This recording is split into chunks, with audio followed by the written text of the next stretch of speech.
What's up, everybody? You know what time it is. It's the In the Scope show featuring your boy Joshua M. Hicks, senior writer for War Media. And I have a special friend of mine because this brother, he's been with me from the jump since I became a War guy. He was part of the original crew, former producer of the D and Davis show, but he is now currently the podcast producer at NBC Sports Chicago for all your podcasts, Bulls Talk, Blackhawks Talk, Sox Talk, you name it. Every sport that they cover, he's the one that's producing the shows.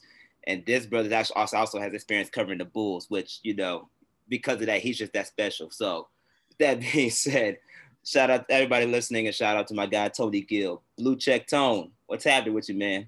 It's good, Josh. Man, not much, chilling, bro. We'll see if I continue to cover the Bulls the way this pandemic is. It's crazy out here. But, we're going to keep working. We're going to keep grinding. So, you know how it is. Yeah, most definitely, man. Thanks for coming on the show. As always, you're much appreciated. And, of course, your family. So I got to get my guy back on my show to give us the insights where it's necessary. And right now, it's that necessary insight is on the Bulls because the Bulls, over the past offseason, throughout the super long pandemic, they had a 9-month layoff, it seems like. And they've made some pretty serious moves, obviously, from the front office perspective with Arturas, Karnisovas, and Marc Eversely. But we just recently had the draft. And the free agent period is continuing right now, and Bulls made some pretty interesting moves. Starting off with the draft, Patrick Williams, a number 4 pick in the draft from Florida State. For me, he was the guy that was like, I never heard of him. I didn't know who he was. He just came out of the blue, and you just wondered, okay, is he really worth the fourth pick overall in a draft? But when you look at his skill set and from what the Bulls have put out there, what they're looking for, he kind of fits the bill. What were your thoughts, Tony, when you first heard the news about Patrick Williams coming to the Bulls? And do you think it was ultimately, the best move for the Bulls to make at that position? So when I first got wind of Patrick Williams being, the possible pick for the Bulls, actually, I was having a couple off-air conversations with a couple people, and his name got brought up, and I was like, okay, but nobody was really doing any background, videos and background checks for Patrick Williams because it's like, ACC 6 man, at a year you want to use a top 4 pick on that, but once you start diving in and start looking at the video, you see what the Bulls what they were looking for, and what they were looking for at that position was a high IQ player with, a lot of athleticism. And I think that's what they got in Patrick Williams. And I mean, they got a project to work on. This is their project now. When they were hired, they were highly touted as developers. That was their big thing, coming from the places that they came from in Philly and in Denver. They were looked at as developers. So now we get to see if that's true. With a physically gifted player in Patrick Williams, I think we're going to see a lot of, a mixture of playmaking, defensive switchability. And for what they were looking for, I think that was right for them. Again, we live kind of in a culture where we want instant gratification, instant reaction, like, oh, is this a bad pick? Oh, is this a good pick? We're not going to know until, 2 or 3 seasons, down the road if this was, a good pick. And by that time, they're 2 or 3 drafts in with more players. So we won't get to see the full scope, especially how, the season is going to fluctuate and, stuff like that. We probably won't even see it this season just because how crazy this year is going to be. So I think for them, they think they got a really, really good, solid player. All I can say is we will see. Like we did a Bulls Talk podcast episode and I named it, Let Arturas Cook. Like, I mean, you brought him in to rebuild this entire thing, and it's going to take time. We're not going to be ready to, talk to Giannis, after this season. Like, the Bulls aren't there yet. So it's going to take time. It's going to take time to see if, he comes out to be a good player. And I think he's going to be a good player. But now it's just to see, like, how high is his ceiling going to be? That's the biggest question. I think the only way you can find out how high his ceiling is going to be is if you continue to develop the players like you talked about before. That's what Arturas Karnisovas is known for. But at the same time, you have to wonder, do you think are they really taking this direction as a rebuild, or should he have made moves to show that, okay, yeah, we're in a big rebuild, but we're going to be in a more of a competitive situation? I bring that up because you had new GMs or new presidential operations executives come into new teams like Daryl Morey coming into the Sixers, Troy Weaver coming into Oklahoma City, and they revamped their roster almost completely to a point where now they're going to be competitive, or at least there's a clear direction of where they're going to go. By the Bulls drafting, Patrick Williams and the signings that they made in free agency, which we'll get into later on this season, later on in the show, I don't really know if there's a clear direction of what the Bulls are trying to do per se, because it's the same roster as last year. Don't really know what you got unless you actually put it out there. And the best time to make moves, especially if you're talking about players like maybe Thaddeus Young, who may not get the minutes that he needs. You still got to figure out if Zach LaVine is still going to be your number one guy. And if you don't know, and if you know that already, why not see what's out there? If he isn't, see what else is out there to get back in return. These type of things or these type of thoughts and decisions have been made on, previous teams like Daryl Morey and Troy Weaver, like I mentioned before. But it seems like AK is playing, the waiting see game. And I don't know if this is the season where you can do that, or quite frankly, he could have made other moves to at least bolster up the roster and show that, okay, we're going to be a lot more competitive than this current roster did last year. Like, am I crazy to have those type of those thoughts per se? I don't think so. And I think fans, can feel that way, that, this hasn't been a competitive team for a long time. And I guess maybe some people expected that with the change in regime, getting the old stuff out, putting in the new stuff, that the winning will start now. And the Bulls aren't in that position. They're not in that position, or how they are viewed around the league. That's not how they're viewed just yet. And again, like I said before, like, this is going to take some time to build it the correct way, if that's what Bulls fans want. If you want sustained success, over, a long period of time, it doesn't just happen, within a year. And I think I think what people are going to have to get used to, and it's something that I've kind of, at least to this point, grown to like about how Arturas moves, is he is a wait and see, and he'll let the play and the people determine what he does. We saw that with Jim Boylan, for example. People wanted Jim Boylan fired right away. He didn't do that. He's not going to acquiesce to whatever the whims of the fan is, and I respect that from a leader. Like, you want a guy that's going to actually make informed and decisions, not just move based off feelings or anything like that. So every move he's made so far has been calculated, and there's a reason why he's doing it, and he's happy to explain. He keeps things very close to the chest. Like, we didn't know Patrick Williams was on their board as high as he was until maybe a week before that there was hint that Patrick was on the draft board. But there's a reason why he does what he does, and he's happy to explain when he's asked to the media why he's making these moves and what he's seen. And he's been fairly open with how he views this roster. He wants to see. He felt coming into this job that this current set of players weren't put in the best position possible to succeed.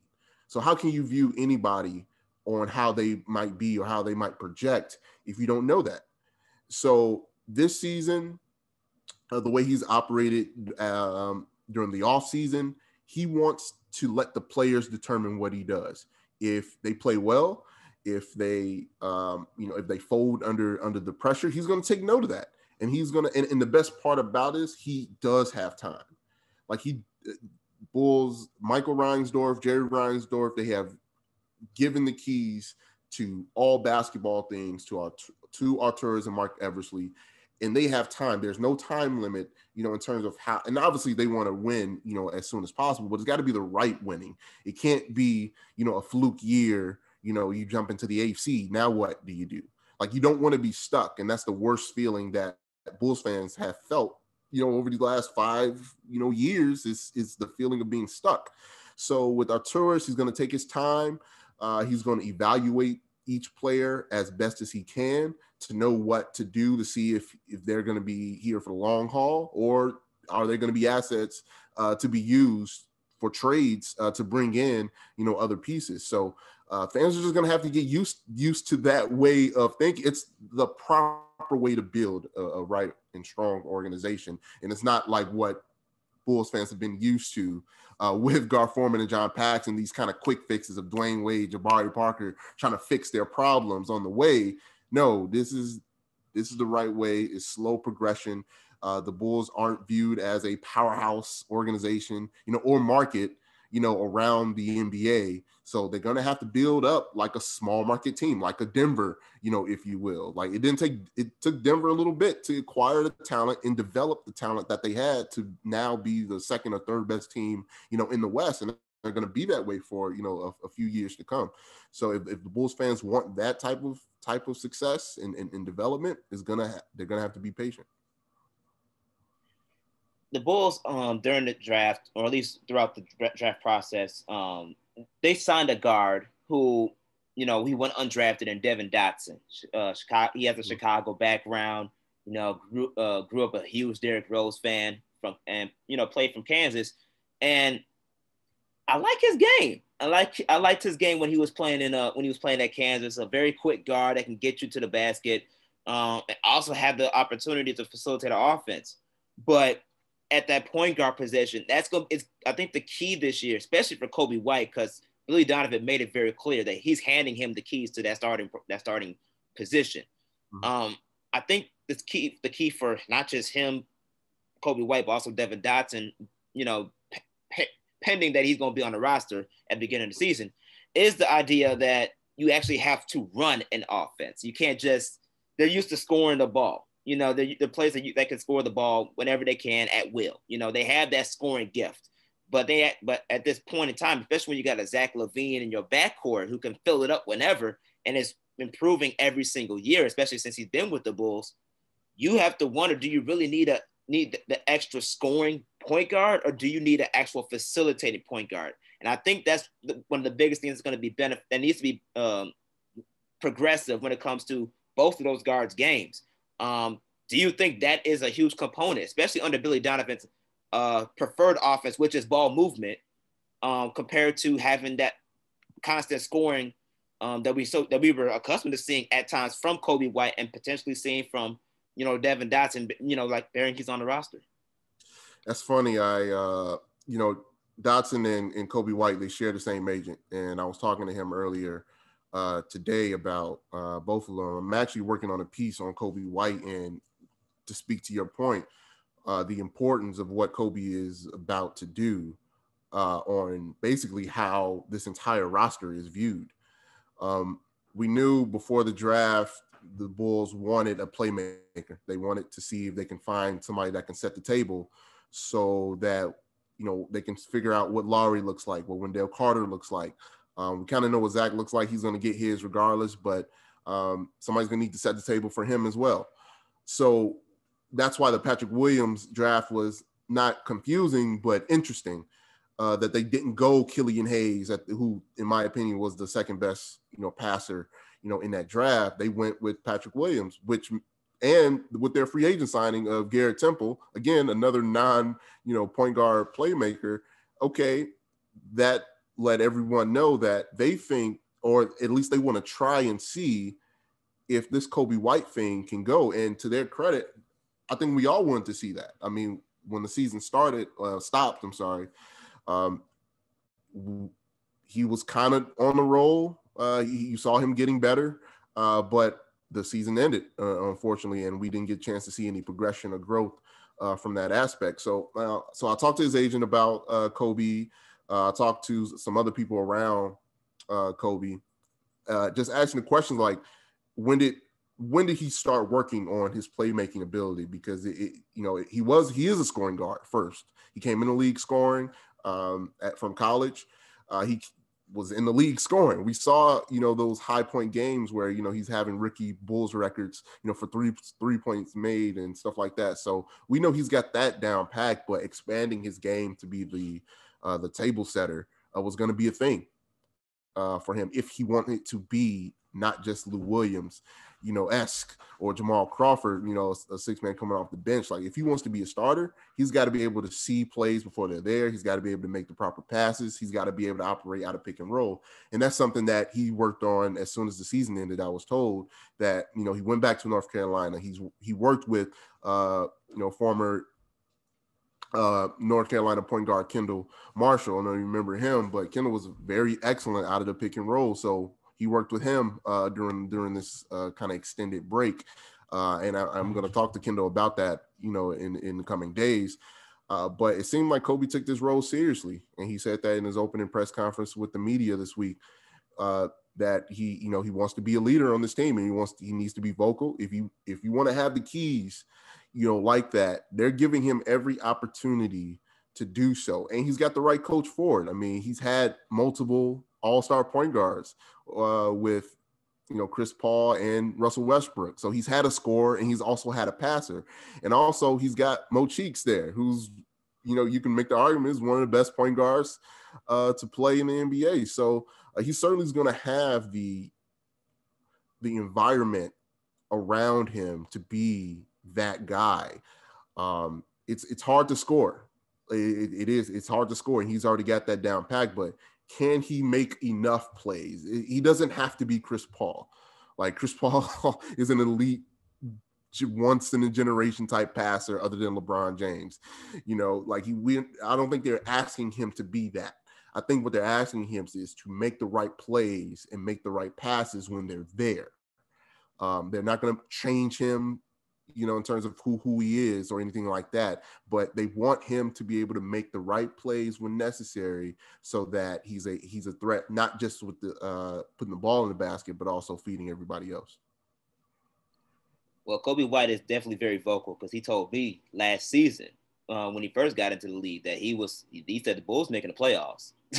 He put it out there.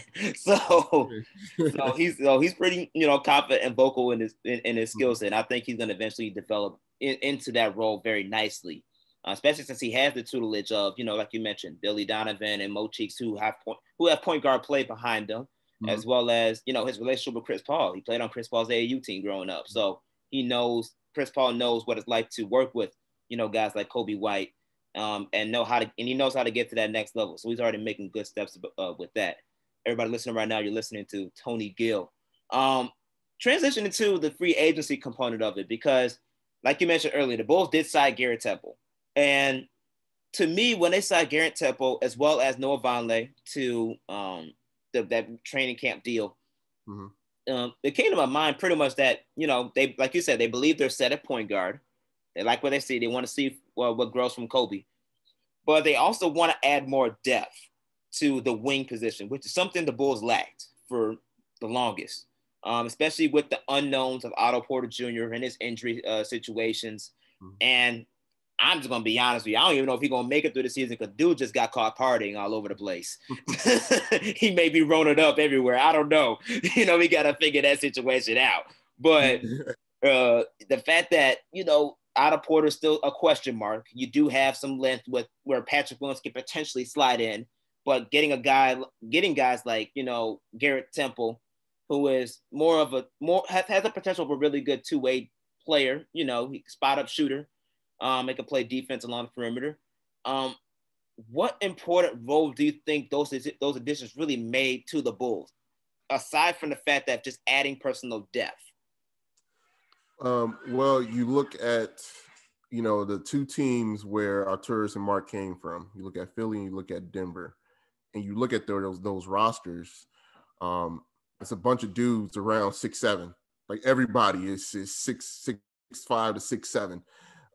Very switchable rosters. And then obviously with their two stars on, each team, but generally they got a roster full of dudes with long arms and that can shoot threes and can switch on defense. And that's what they went after, it seemed like, via free agency, going after that type of build. And that's something that the Bulls haven't had. They've had a bunch of specialists, and they drafted a bunch of specialists, and hopefully that they can play on both ends of the court. And that's obviously not how Arturas and Marc want to play. Like, they want a bunch of high IQ players that can be very switchable and versatile. They did that with Patrick Williams. I mean, that's what their thinking was, in drafting Patrick Williams, is like they want, a roster full of guys that are that can guard multiple positions, not just play defense, that they also can contribute, on the offensive end. That's how they want to play. That's how they want to run a organization. And that's the modern NBA. That's what, look at the Lakers. LeBron can play anywhere. AD can guard multiple. We saw him on James Harden, in the Houston series. He can guard anybody. KCP, he can guard multiple positions. Look at the Clippers, like all the more dominant teams, Boston Celtics, they all have that switchability that the Bulls never had. They were lacking in the wing department. Chandler Hutchison, I mean, he was there partly of the time, but he was hurt. Otto Porter, obviously, has been hurt. So in order to fix that problem, they went directly after that issue in the draft and via free agency. So when people are like, Garrett Temple, that's it, like, or Noah Vonleh, like, no, there's a reason why that they're trying to build a style of play, and that starts with who they draft and who they sign in free agency. And we're seeing now the evidence of what they want, and in those signings, we see now, like, no, they want a very switchable, a team that can play both ends of the court.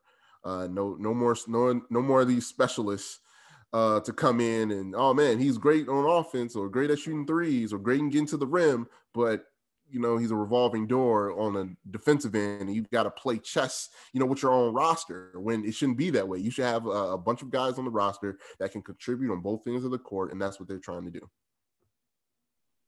Yeah, I mean, I've heard that about Garrett Temple and how he brings up that extra leadership role in the locker room. So, and I think that's very important, similar to like what Joakim Noah used to do for a young Bulls team like that. Be that good, strong locker room presence. But at the same time, I think between the Garrett Temple signing, Noah Vonleh signing, and drafting Patrick Williams, I think more than anything, this actually alleviates pressure off of Zach LaVine to guard the best player every night. This allows Zach to just be the offensive magnet that he can be. And you don't have to play Shaq Harrison every time you need defense. That's true. That's true. Shaq was out there getting it, but I mean, like, he couldn't play every night. The matchups wouldn't, deem as much as you wanted him out there for his defense ability. I mean, you couldn't really do anything, with him on the offensive end. I mean, that's just a cap on his game, and you don't want to go into every game trying to play matchups like, it's a football game. No, you want the same consistent rotation of guys that can contribute on both ends of the court, and you don't have to worry as much. And obviously, you're going to have to, adjust in game, and their in-game adjustments. But over the long haul of a traditional 82 game season, you want consistency, in your lineup, and not be so matchup dependent, up until, maybe the playoffs, where things can get, things get different and weird, in the playoffs with teams trying things out. But for the majority of the season, you should know who's going to be, there, night to night, health wise, and also rotation wise. Everybody listening right now, you're listening to NBC Sports Chicago podcast producer Tony Gill. Tony, now transition to the actual roster itself that we currently have constructed. I think there's a few players on this team that's really like a make it or break it year for them. Lauri Markkanen is obviously the number one. He wants an extension. He wants it done quick, fast, in a hurry. And Arturas showed the signs that, yeah, we want him here long term. But at the same time, he is coming off a bad year from last year. talk about how Billy Donovan can really get back Lauri Markkanen to the old Lauri that we know he can be, and how that actually compares to maybe someone like Wendell Carter, who took a drastic back as well, but also was injury prone. That front court needs development as well. So talk about how Billy Donovan can help Lauri pretty much get that big check at the end of the deal and to stay in Chicago, within that offense. Yeah. When you're a top pick and the presumed building block of a franchise, being traded on your rookie deal or not being signed after when you're a restricted free agent is not a good thing. It doesn't feel good, especially when you've had the start that Lauri has had. It's not a good feeling. I mean, just ask D'Angelo Russell, or Lonzo Ball, being traded on your rookie deal after being a top 10 pick is not a good feeling. So of course he wants to stay. Nobody wants that, on their record that they were traded on their rookie deal or not given, or ask Chris Dunn. It's happened before, on this roster, and obviously it's going to happen more in the future, with players. But of course, Lauri wants to stay. I mean, and he's shown signs. Previously, obviously not this year, but I remember that first game of last year where, the Bulls lost to Charlotte in that opening night, but everybody was just lauding what Lauri was doing, being really aggressive, going to the rim, and then we never saw that Lauri ever again for the remainder of last season, and that really scared some people and some fans about, wait, what's the real Lauri? Was the year before a fluke? Is this the real Lauri? It confused a lot of people, and obviously it was a mixture of things. He was injured. The coaching maybe didn't really help him to that degree to show off what he can do on a team. And I think Billy Donovan can, and this new coaching staff can really help him achieve the things that we thought we saw early on in Lauri's career. You're right. This is a make it and break it year. Not so much for Wendell. Obviously, he's still got another year before he's up for an extension. And I think to this point, I think Wendell has shown what he can do, especially defensively. We definitely want to see more from him on the offensive end, which has been a key point for Billy Donovan. He's made mention of that he feels like Wendell can be just as versatile, as Lauri Markkanen, on the offensive end as well. So I'm very interested to see, how he, does that and makes that happen. But for Lauri Markkanen, this is the year that he has to prove that he can be consistent, that he can be healthy throughout this. And obviously this is going to be a shortened year, but you got to prove that this is the year to do it, to see if you're going to be a mainstay here in Chicago, or you're just going to be another, asset, going down the road. Billy Donovan has made mention that Lauri can be versatile. He's going to be more versatile. A thing that he did when he first got hired was talk to those guys and see, hey, where do you like the ball? Where do you like to play? I think that's going to help him to get more comfortable with how Billy Donovan wants to play, which I think will benefit Lauri Markkanen. Getting him going towards the rim, towards the basket.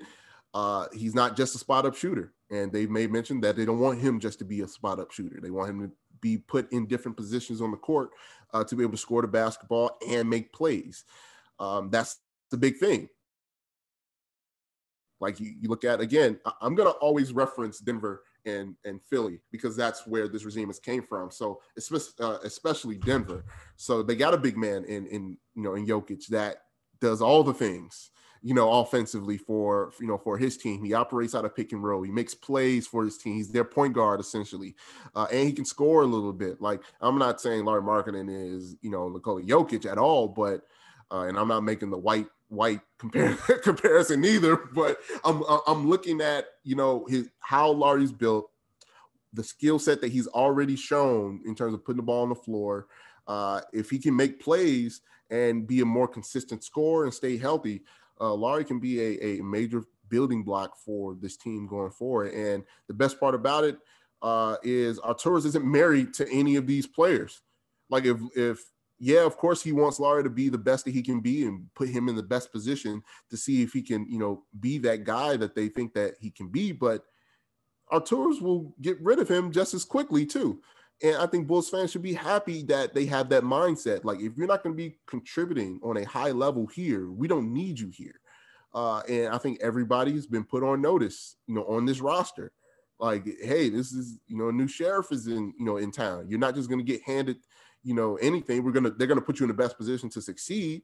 But, if you're not performing in the ways that they think that you should perform, they're going to move accordingly.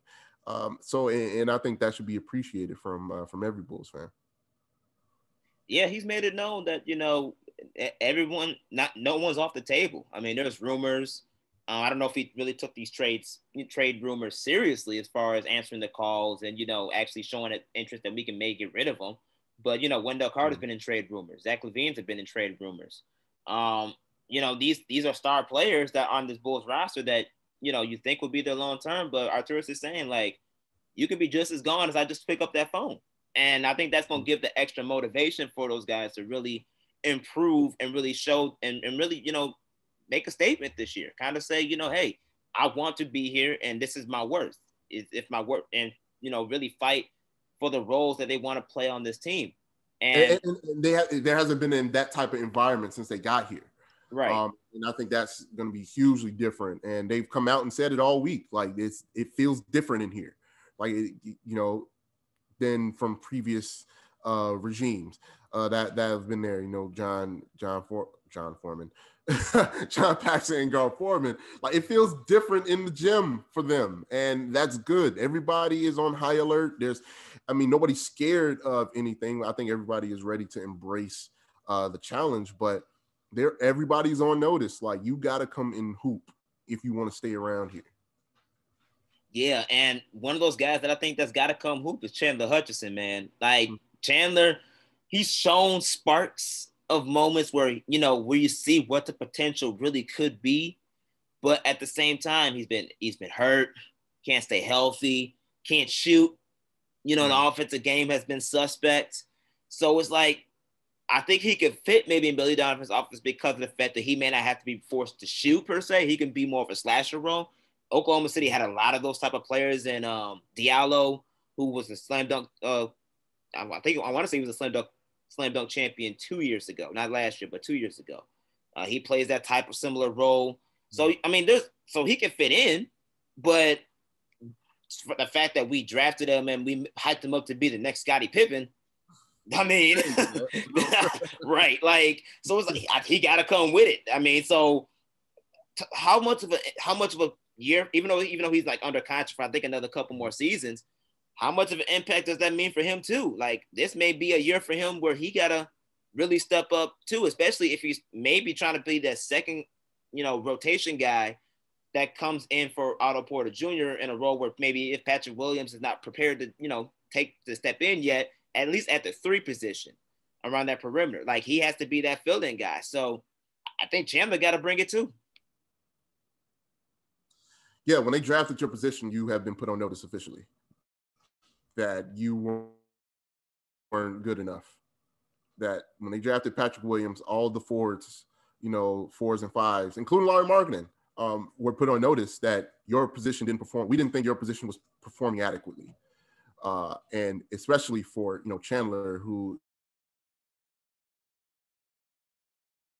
a lower touted, player, being drafted where he was, more so for him, like they drafted at your position. What you're going to do about it? Where you're going to come out here and improve? And like we mentioned before, they're in the environment now where it's battle for playing time. It's battle for, what you get to show off in front of the new coach, in front of the new, GM who has, once your contract is up, they're going to be the decision makers. And also, do you want to contribute to a winning culture? Like they're going to, obviously injuries happen, but, the best stability is availability. And that's a huge thing coming into camp. It's a clean injury sheet. Nobody is hurt. Nobody's coming into camp hurt. They don't have to wait for anybody. They don't have to, they can and do what they're paid to do, which is play basketball without any hindrances. They can get better. They don't have to rehab or anything like that. No, they can all work on their games and fight for their roles in this position. And not really for Otto Porter. Otto Porter's got to prove that he's worthy of another contract from another team, because I don't think he's going to be returning as a Bull after this season.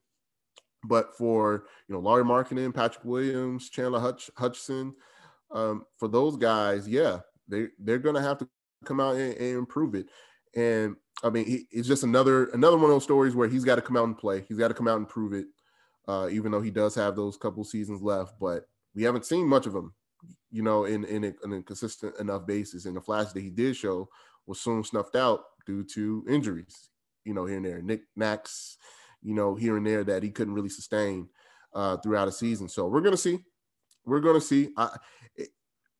Enjoy let's wait and see stuff if you're watching the Bulls this year. Like, I mean, if they make the playoffs, great, but that shouldn't be your overall goal for this season. It's to see if they can stay healthy and to see what this roster looks like together.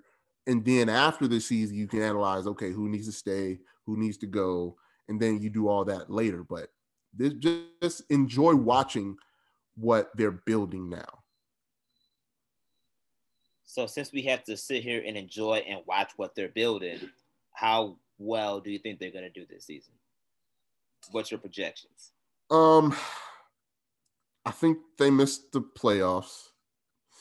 Yeah, I think they missed the playoffs. They're going to be in that, like, they're not going to be awful.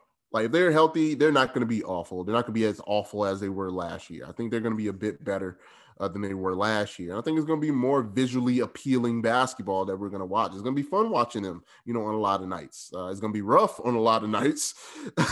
But I think, more times than not, we're going to see some half decent basketball this year, which I'm very excited, to see. But yeah, I don't think they make the playoffs. I think there's still a lot of growing, unless somebody takes a massive step where it's like, oh, okay, you are in the all-star conversation legitimately. Like, I know people were trying to push Zach into that, conversation. Last year he had the numbers to do it. But I mean, if you're not pulling off, Devin Booker numbers, like if you're losing on a consistent basis, it's just not going to happen, for you. We saw, Brad Beal get snuffed out because they weren't winning. He's a way better player, than, anybody that the Bulls have. So unless somebody has that type of season where it's like, okay, he is an all-star this year, I just don't see them making the playoffs this year. There's a lot of building that needs to be done. But yeah, they're going to be a little bit better. I mean, with the shortened, season, yeah, I can see them in that, 9-10 range of the East. But it's not going to look as awful as it's been the last few years. I mean, that 9 and 10 range, they got that play-in tournament. That's true. They might be playing in, and we may see, depending on how that goes, they might, if they get that, they might sneak in for maybe one consolation game before they get kicked out. Yeah. But that would be kind of nice to see. And I'm actually intrigued to also see what Bradley Beal and Russell Westbrook do in Washington, because things go south there. You do know Bradley Beal and that Billy Donovan connection can be something. Yeah. So, I didn't expect nothing out of that trade. That was in our group chat that, I didn't feel no ways about that trade. Like, it's, a bunch of sideways deals. Well, I mean, it's fun because names are being switched, but yeah, I don't expect much out of that. That's a first or second round exit for Washington anyway. Everybody listening right now, you're listening to my guy, Blue Check Tone. Blue Check Tone. Talk about this project that you're doing with telling other people's stories. Talk about that project that you're doing, man. Yeah, man. This year has been crazy. 2020 has been a year that we're all gonna remember going forward. And it started when I wanted to do a podcast on myself that I dropped on my birthday, November 9th. I turned 28 this year. So I just want to do a reflection podcast with, people in my life, new people in my life. And just, it felt good to do that, like to tell my story, to talk to, my father and my siblings. And I'll always have that, you know, for my kids and, you know, nieces and nephews and stuff like, hey, you want to know what, you know, I sounded like when I was 28, or do you want to know what my father was like, you know, when he was 50? Like, that mattered to me as I was doing it. And I felt like a lot of people would like that feeling as well, of having that keepsake that they can pass down, or they can keep for themselves, when people, you know, people pass on, or, you know, just to remember times and moments, you know, in their lives, and have these special conversations where it's not just in your head, you also have something tangible that you can have and feel and hear, for yourself for years to come. And so I started to, you know, I put it out there to people, just, you know, starting kind of my own business, you know, in a sense that, you know, hey, I have these skills, you know, of producing people and, you know, producing radio shows and stuff like that, and podcasts. Why not put that to, you know, good use on, you know, a personal level, and provide that, you know, for other people that are interested in telling their stories. For example, I'm working with a couple that has a 2-year-old daughter that they adopted, and they want to tell that story about how that came to be, and for their daughter for years down the road, and, you know, what came of that, and give her a message, you know, that she can listen to and that she can keep from her parents, you know, when she was a baby, you know, and stuff like that. And like telling meaningful, you know, stories. And obviously, you know, I'm getting paid for it, but the most fulfilling part is being able to help people tell their personal, intimate stories, for future generations and stuff like that. So that's what I'm providing. That's what I'm, you know, helping people with. If they want to get at me, just email me, Anthony Gill 56. That's Gill with 2 L's, 56 at gmail.com.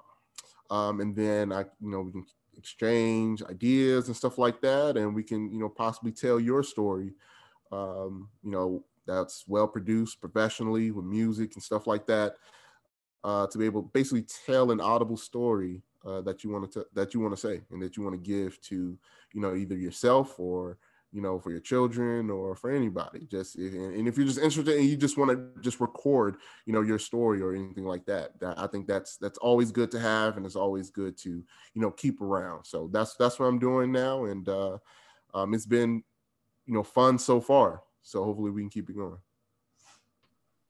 Yeah, always doing good work, man. And I'm any way I can help support. You know, you already know I got you. Yeah, just mention me in, you know, in casual conversation to people. Yeah, Like, hey, I gotta know a dude for that. I got you, bro. I got you. Aside from that, though, I mean, we know you're a very busy guy. So what you got coming up next for our audience to key in and pay attention to?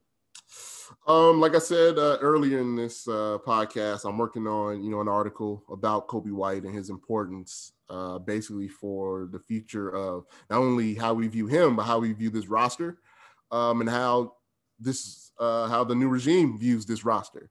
They're giving him the keys to, you know, do things, and I want to give the audience a written portion of that from the people around him, that's seen him put in the work, that I've seen him work on, you know, his playmaking ability. And I just want to, you know, present that in a written way. So that's coming out pretty soon. So, and, you know, just follow me on Twitter at the Tony Gill everywhere. I just got my Twitter back. So, you know, great for that. Great for that. But yeah, you know, follow all our podcasts, Blackhawks Talk, Cubs Talk, White Sox Talk, Bulls Talk, and Under Center.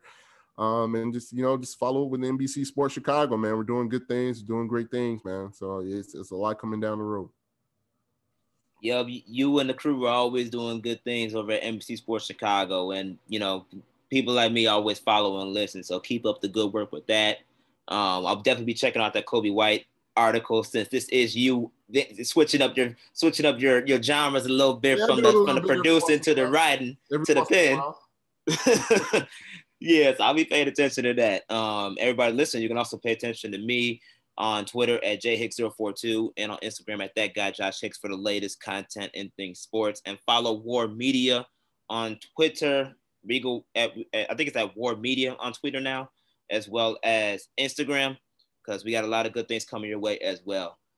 Tony, thank you, man, for stopping by the show, talking all these Bulls and storytelling projects that you're doing.